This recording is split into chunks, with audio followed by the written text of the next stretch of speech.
আসসালামু আলাইকুম। সবাইকে স্বাগত জানাচ্ছি বিডিভিউজ ইনফোটেইনমেন্টে। আপনাদের সঙ্গে আছি আমি শরফি দিবা।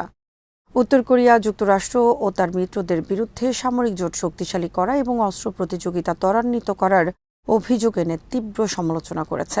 শনিবার দেশটির পররাষ্ট্র মন্ত্রণালয় এক বিবৃতিতে জানায়, তুরস্কে অনুষ্ঠিত সর্বশেষ ন্যাটো শীর্ষ সম্মেলনে গৃহীত সিদ্ধান্তগুলো আন্তর্জাতিক শান্তি ও আঞ্চলিক নিরাপত্তার জন্য ইতিবাচক নয়, বরং সেগুলো নতুন করে সামরিক উত্তেজনা সৃষ্টি করবে।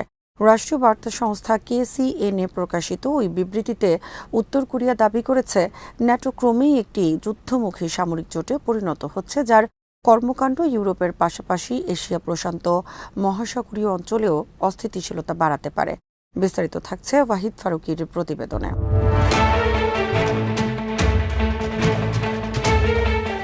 বিবৃতিতে পিয়ংইয়ং অভিযোগ করে, ন্যাটো নেতারা উত্তর কোরিয়ার সার্বভৌম অধিকার প্রয়োগকে ইচ্ছাকৃতভাবে আন্তর্জাতিক নিরাপত্তার জন্য হুমকি হিসেবে তুলে ধরছেন। দেশটির মতে, নিজেদের নিরাপত্তা নিশ্চিত করতে যে সামরিক ও প্রতিরক্ষামূলক পদক্ষেপ নেওয়া হয় তা আন্তর্জাতিক আইন অনুযায়ী একটি স্বাধীন রাষ্ট্রের বৈধ অধিকার। অথচ ন্যাটো সেই বিষয়টিকে রাজনৈতিকভাবে ব্যবহার করে উত্তর কোরিয়ার বিরুদ্ধে চাপ বাড়ানোর চেষ্টা করছে।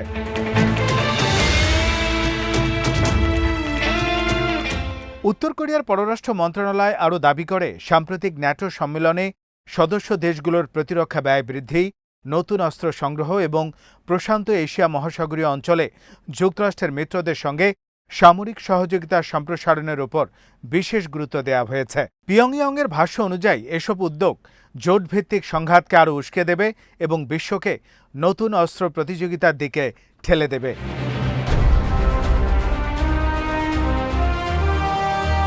গত মঙ্গলবার তুরস্কে অনুষ্ঠিত ন্যাটো শীর্ষ সম্মেলনে সদস্য দেশগুলো $500 বিলিয়ন বেশি মূল্যের সামরিক ক্রয় ও প্রতিরক্ষা শিল্প সংক্রান্ত বিভিন্ন চুক্তির ঘোষণা দেয়। একই সঙ্গে ইউরোপীয় মিত্রদের প্রতিরক্ষা ব্যয় বাড়ানোর বিষয়েও জোর দেওয়া হয়। মার্কিন প্রেসিডেন্ট ডোনাল্ড ট্রাম্প দীর্ঘদিন ধরেই ন্যাটো সদস্যদের নিজ নিজ প্রতিরক্ষা খাতে আরও বেশি ব্যয় করার আহ্বান জানিয়ে আসছেন। সম্মেলনে বিষয়টি বিশেষভাবে আলোচনায় স্থান পায়।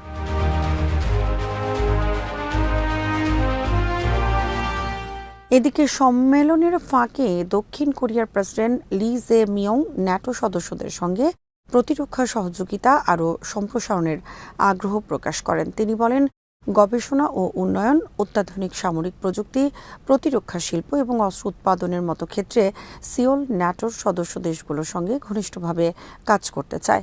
উত্তর কোরিয়া এই অবস্থানকেও সমালোচনার চোখে দেখেছে এবং এটিকে অঞ্চলে সামরিক মেরুকরণ বৃদ্ধির একটি পদক্ষেপ হিসেবে উল্লেখ করেছে।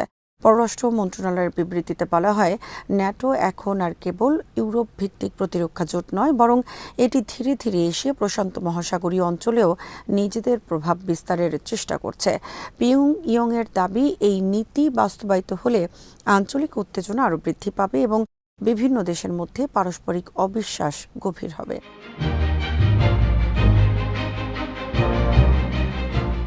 পারমাণবিক ইস্যুতেও নিজেদের অবস্থান পুনর্ব্যক্ত করেছে উত্তর কোরিয়া। দেশটি জানিয়েছে, পশ্চিমা দেশগুলো দীর্ঘদিন ধরে উত্তর কোরিয়াকে পারমাণবিক অস্ত্র ত্যাগের জন্য চাপ দিয়ে এলেও বর্তমান পরিস্থিতিতে সেই আলোচনা কার্যত অর্থহীন হয়ে পড়েছে। পিয়ংইয়ংয়ের মতে, নিরস্ত্রীকরণ নিয়ে আলোচনা করতে হলে প্রথমে যুক্তরাষ্ট্রের নিরাপত্তা ছাতার আওতায় দক্ষিণ কোরিয়া ও জাপানের সামরিক সক্ষমতা বৃদ্ধি এবং ন্যাটোর পারমাণবিক অস্ত্র ভাগাভাগি কর্মসূচির বিষয়গুলো বিবেচনায় নিতে হবে।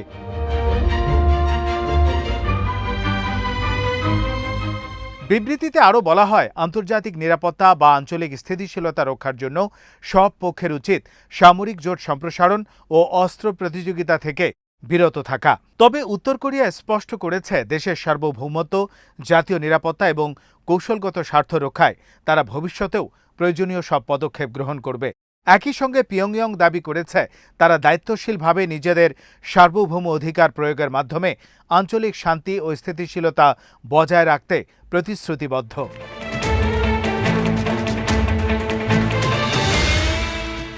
বিশ্লেষকদের মতে, সাম্প্রতিক ন্যাটো সম্মেলনের পর উত্তর কোরিয়ার এই প্রতিক্রিয়া ইঙ্গিত দিচ্ছে যে পূর্ব এশিয়ার নিরাপত্তা পরিস্থিতি নিয়ে পিয়ংইয়ংয়ের উদ্বেগ আরও বেড়েছে। বিশেষ করে যুক্তরাষ্ট্র, দক্ষিণ কোরিয়া, জাপান এবং ন্যাটোর মধ্যে ক্রমবর্ধমান প্রতিরক্ষা সহযোগিতা উত্তর কোরিয়াকে আরও কঠোর অবস্থান নিতে উৎসাহিত করতে পারে। ফলে কোরীয় উপদ্বীপ ও এশিয়া প্রশান্ত মহাসাগরীয় অঞ্চলের নিরাপত্তা পরিস্থিতি আগামী দিনগুলোতে আরও জটিল হয়ে উঠতে পারে। আজ এখানেই শেষ করছি। সমরাস্ত্র প্রতিরক্ষা ও কূটনীতির নানা তথ্য জানতে চোখ রাখুন বিডিভিউজ ইনফোটেনমেন্টে। চ্যানেলটি ভালো লাগলে সাবস্ক্রাইব করুন, সংযুক্ত থাকুন আমাদের ফেসবুক পেজে। আল্লাহ হাফেজ।